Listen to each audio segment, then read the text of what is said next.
दिन हमें इस देश का मालिकाना हक मिला था। पता है ना, 5 जनवरी 2000 38,000 गेजेटेड ऑफिसर की भर्ती हुई। भले उसमें लेक्चरर हो, डॉक्टर्स हो, जो भी हो, लेकिन 38,000 गेजेटेड ऑफिसर में हमारे राजस्थान के अनुसूचित क्षेत्र को सिर्फ और सिर्फ 100 जनी रोजगार मिला या 100 जनी लेक्चरर में गए, बाकी किसी को नहीं। और होना यह चाहिए था कि और शांतिपूर्वक रैली में पहुंचना है और अपने यहाँ से स्टार्ट करेंगे, कलेक्ट्रेट जाएंगे और वहां पर हमारे कुछ वक्ता रहे हैं, वो बात फिर बोलेंगे। सबकी बात को सुनना है और आने वाले समय में आरक्षण की लड़ाई में सबसे आगे सबको खड़ा रहना है। इन्हीं शब्दों के साथ आप सबको धन्यवाद, आभार, जोहार। कुछ ज्ञापन आए थे, एक छात्रवृत्ति वाला, डूंगरपुर के 27 करोड़ छात्रवृत्ति आदिवासियों को नहीं मिली। बांसवाड़ा के 35 करोड़ के आसपास आदिवासियों की छात्रवृत्ति बाकी है। प्रतापगढ़, उदयपुर, सिरोही अनुसूचित क्षेत्र की मैंने जो डाटा निकाला है, 100 करोड़ से अधिक छात्रवृत्ति आदिवासी बच्चों की आज भी बाकी है। बांसवाड़ा में 1600 बच्चों की स्कूटी नहीं आई है। डूंगरपुर में 1000 बच्चों की स्कूटी नहीं आई है। इस आधार पे पूरे अनुसूचित क्षेत्र में 3500 के आसपास बच्चों की हमारी स्कूटी नहीं मिल रही है और कह रहे हैं कि हम कल्याण करने वाले हैं, हम ये करने वाले हैं। इसलिए आप सभी को इस मंच का साथ देना है और इन्हीं के साथ आप सभी को एक लंबी डिमांड चल रही है लंबे समय से, उसी बात को मैं लेने वाला था, लेकिन वो घंटी बजने की तैयारी है। बाध्यता 40% की जो बाध्यता रखी गई है, लंबे समय से डिमांड चल रही है और आप सभी सरकार नहीं मानेगी, सरकार को झुकाएंगे। सरकार हमको एक बात पे डराती है, मुकदमे ठोक देंगे, मुकदमे ठोक देंगे। एक बात ये काम करके सुन ले कि हमारे पूर्वज मरने से नहीं डरे थे, तो हम मुकदमे से डरने वाले नहीं है। इन्हीं शब्दों के साथ धन्यवाद, आभार, जय जवान। हमारा गरीब व्यक्ति आरएस में जाना, एसडीएम बनना चाहिए, वर्गीकरण होना चाहिए, लेकिन क्षेत्रीय आधार पे होना चाहिए। ट्राइबल एडवाइजरी काउंसिल की बात करें, पैसा एक्ट की बात करें, हमारे यहाँ पर बड़े बड़े प्रोजेक्ट लगा रहे। पैसा एक्ट की जो कानून बना हुआ है, उस कानून की पालना नहीं की जा रही है। लेकिन आने वाले समय में इन अधिकारियों को भी हम सबक सिखाएंगे कि पैसा एक्ट का प्रावधान क्या है, और जो अधिकारी अगर कानून की अवहेलना करता है तो उसको भी कानून की भाषा हम सिखाएंगे, क्योंकि कानून के नाम से ये हमको डराने की कोशिश करते हैं, हर वक्त डराने की कोशिश करते हैं, हमारे गरीब भाइयों को डराने की कोशिश करते हैं। इसलिए चिंता नहीं करनी है। इन्हीं शब्दों के साथ सभी साथी कुछ वक्ता रहे, सुनना है। और बीच वाला पंडाल इसलिए खुला रखा था क्योंकि बीच में भीड़ ज्यादा होती है।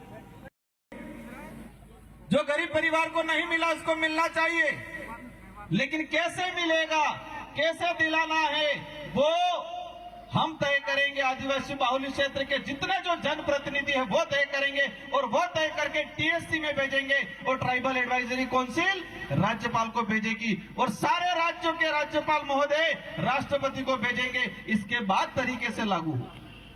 अगर वर्गीकरण करना है, रेगिस्तान इलाके के भाई मांग कर रहे, डिटेल्स दे दो क्षेत्रीय आधार पे, अनुसूचित क्षेत्र में क्षेत्रीय आधार पे दे दो, और शहर या हमारा हाड़ोती वाला इलाका और फिर गैर अनुसूचित क्षेत्र वर्गीकरण करना है, क्षेत्रीय आधार पे कर दो तो कोई समस्या भी नहीं आएगी, न कोई लड़ाई होगी, न जातियों में बांटा जाएगा। अधिसूचना के आधार पे राजस्थान के अंदर 12 से 16 प्रकार की जातियां हैं। कितने भाग बांटोगे आप? ये लड़ाई करने का तरीका है। और जब इतना 12 भागों में आरक्षण बढ़ जाएगा, फिर रोस्टर का क्या होगा? क्या होगा रोस्टर प्रणाली का? अब हमारे जो गरीब भाई आए उनको बेचारों को पता नहीं है रोस्टर क्या होगा। एक में भी रोस्टर के आधार पे या वास्तविक जो रोस्टर प्रणाली है उसके आधार पे लागू नहीं होगा और हमारे लिए एक भी सीट नहीं आएगी। आरएस भर्ती 2013, 14, 16, 13, 16, 18 समय काफी हो गया, रैली में चलना है। मेरा लास्ट आपसे एक निवेदन है कि रिजर्वेशन हमारा जन्मसिद्ध अधिकार है, उसके लिए हमको लड़ना है। सबको मिलजुल के लड़ना है, लेकिन कुछ लोग सिर्फ पर राजनीति करना चाहते हैं आरक्षण के नाम पे। ऐसे लोगों से सावधान रहने की सख्त जरूरत है। और आने वाले समय में ये तो शुरुआत है, एक सांकेतिक है, और आने वाले समय में डूंगरपुर, बांसवाड़ा, प्रतापगढ़, उदयपुर सारे जिलों को मिला के एक बड़ा सम्मेलन किया जाएगा। लड़ेंगे जिस तरह से पूर्व में हमारे जितने वक्ताओं ने बोला, 2009 से लगा के जितने जो आंदोलन आ रहे हैं, किए हैं, इन सारे आंदोलनों की वजह से आज कुछ न कुछ परिणाम मिल रहा है। आरएस भर्ती के अंदर अधीनस्थ से काम नहीं कर सकता हूं तो मुझे जाना पड़ेगा। आप गए, कोई दिक्कत नहीं, आपको रैलियां और सभा करने की जरूरत नहीं है। अगर आपको दिलाना ही है साहब वास्तविक, तो आप जाके सत्ता में हो, दिला दो। रैलियां करके हमारे बेरोजगार भाइयों को क्यों बेवकूफ बना रहे? वर्गीकरण की बात आए, सुप्रीम कोर्ट का जजमेंट आया, हरियाणा का एक मामला था एससी समुदाय से, और सुप्रीम कोर्ट ने एसटी एससी दोनों के लिए थोप दिया गया कि वर्गीकरण करेंगे, और हमारे भोले भाले भाइयों को फिर गुमराह करना शुरू कर दिया। कह दिया कि मीणा को अब नहीं मिलेगा, अब भीलों को मिलेगा। उधर इलाके में कह रहे अब तुमको नहीं मिलेगा, अब सहरिया को मिलेगा। फिर कह रहे इनको नहीं मिलेगा, अब घराशियों को मिलेगा। उपवर्गीकरण करना है, और उपवर्गीकरण राजस्थान के अंदर है। राजस्थान के अंदर उपवर्गीकरण सहरिया बारा के अंदर एक ही जिले में एसटी को 2 भागों में डिवाइडेशन करके रिजर्वेशन दिया जा रहा है। 25% सहरिया आदिम जाति को और 6% वहां के एरिया आइडेंटिफाई किया है, उसमें भील भी है, उसमें मीणा भी है, उनको 6% दिया जा रहा है। राजस्थान के अंदर एक 12% मिल रहा है। एक सहरिया के अंदर 25% सहरिया आदिम जाति को मिल रहा है, और 6% उसी इलाके के अंदर रहने वाले अन्य एसटी को मिल रहा है। और हमारे शेड्यूल एरिया के अंदर फिर 100% की बात में करें, और वो 100% ही मानो। सद्भावी कौन है? सद्भावी का अर्थ हम हर समाज का, हर वर्ग का मान सम्मान करते हैं, लेकिन कोई हमारा हक खा ले, गरीब का हक खा ले, और तब हम चुपा नहीं बैठ सकते।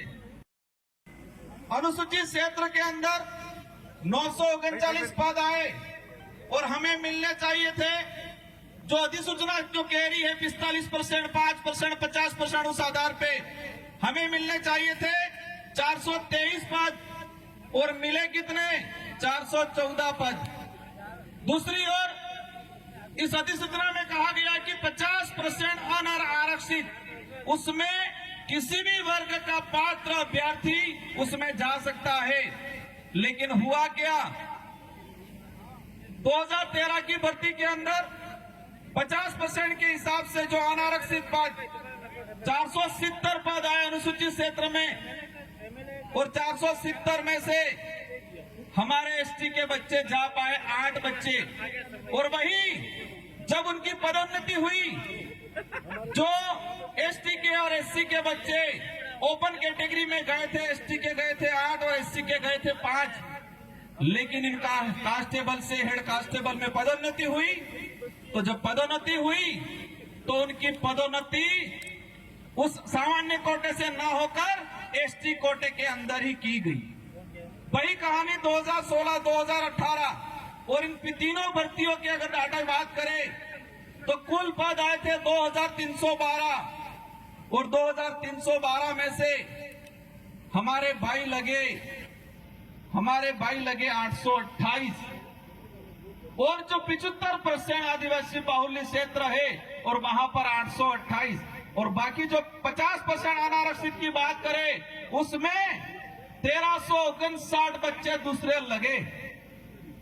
एक बाप के अगर 4 बच्चे हो और 4 बच्चे में किसी एक बच्चे के साथ अन्याय होता है तो उसका भी अधिकार बनता है कि मेरे साथ अन्याय क्यों हुआ। यहाँ तो शेड्यूल एरिया है, 5वीं अनुसूचित संवैधानिक प्रावधान है 244(1) के तहत, उसमें यहाँ पर विशेष अधिकार हमको दिया गया है, और उल्टा हमारे ही साथ अन्याय किया गया। इसी तरह वन विभाग की भर्ती हो, पटवारी की भर्ती हो, शिक्षक भर्ती हो, इन सारी भर्तियों का निकाल के मैं डाटा लाया हूं, लेकिन समय अभाव में पूरा नहीं बता पाऊंगा। लेकिन ये बात जरूर बताऊंगा, वो 2013 की अधिसूचना के कारण हमारे आदिवासी भाइयों के लगभग 4 से 5 हजार नुकसान भर्तियां हुई। 4 से 5 हजार हमारे भाई नौकरी लगते। अब समझ लो, इतने भाई नौकरी लगते अलग अलग विभागों में। एक परिवार से एक आदमी नौकरी लगता है तो उसकी पूरी पीढ़ियां सुधर जाती है, पूरी पीढ़ियां सुधरती है। इतना बड़ा नुकसान हुआ और हमारे लोगों से तालियां बजा दी कि 2013 की अधिसूचना बाहर वालों को बंद कर दिया, आपको दिलाएंगे। इसलिए मैंने कहा था कि 2013 की अधिसूचना आदिवासी इलाके के लिए काला कानून है, और ये काला कानून साबित हुआ।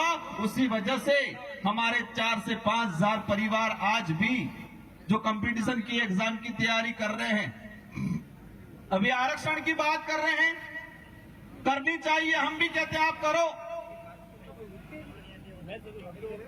लेकिन बात इस बात पे आती है कि जिन्होंने आरक्षण बेचने का काम किया, जिन्होंने 2013 की अधिसूचना लागू की, वही आज आरक्षण की बात करने आ रहे। सबसे पहले हम पुलिस भर्ती को ही ले ले, क्योंकि पुलिस भर्ती को इसलिए लेते हैं कि हमारे इस समाज सर्टिफिकेट लगा के पुलिस कर्मचारी अधिकारी बनते हैं, और बनने के बाद अपने आप को 30 मार्क का समझते हैं और हमारे घर डालने का काम करते हैं। सब नहीं करते हैं, कुछ लोग करते हैं। कुछ लोग उस सर्टिफिकेट का कर्ज भी उतारना जानते हैं। साथियों, अंग्रेजों से और तत्कालीन जो संविधान निर्माता थे, उनसे जो मनवा के संविधान में निहित की गई है, इन महापुरुषों को नमन करना चाहूंगा। आरक्षण महारैली हमारे आदिवासी इलाके के अंदर आजादी के बाद से लगा के आज तक आरक्षण को लेके हमेशा भ्रम पैदा किया गया, और भ्रम पैदा करने के बाद समय समय पे अलग अलग तरीके की अधिसूचना लाए ये लोग, और अधिसूचना ला के हमारे ही खिलाफ नीतियां बनाई, और हमारे ही खिलाफ नीतियां बना के हमसे तालियां बजाने का काम किया था आज तक इन लोगों ने।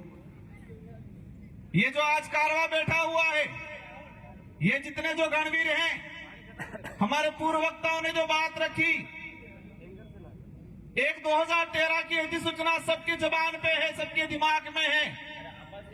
और जब 2013 की अधिसूचना जारी की, अनुसूचित क्षेत्र के अंदर आरक्षण व्यवस्था को लेके,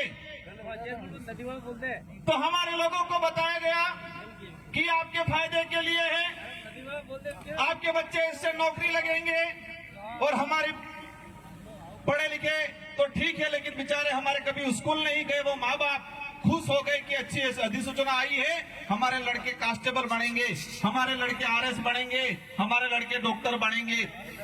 लेकिन 2013 की अधिसूचना ऐसी थी, 2013 से लगा के आज 2025 हो गया, और इतने सालों के अंदर मैंने हर भर्ती का डाटा निकाल रखा है। लेकिन समय अभाव के बात करें तो मैं 1 या 2 भर्तियों का उदाहरण बता पाऊं।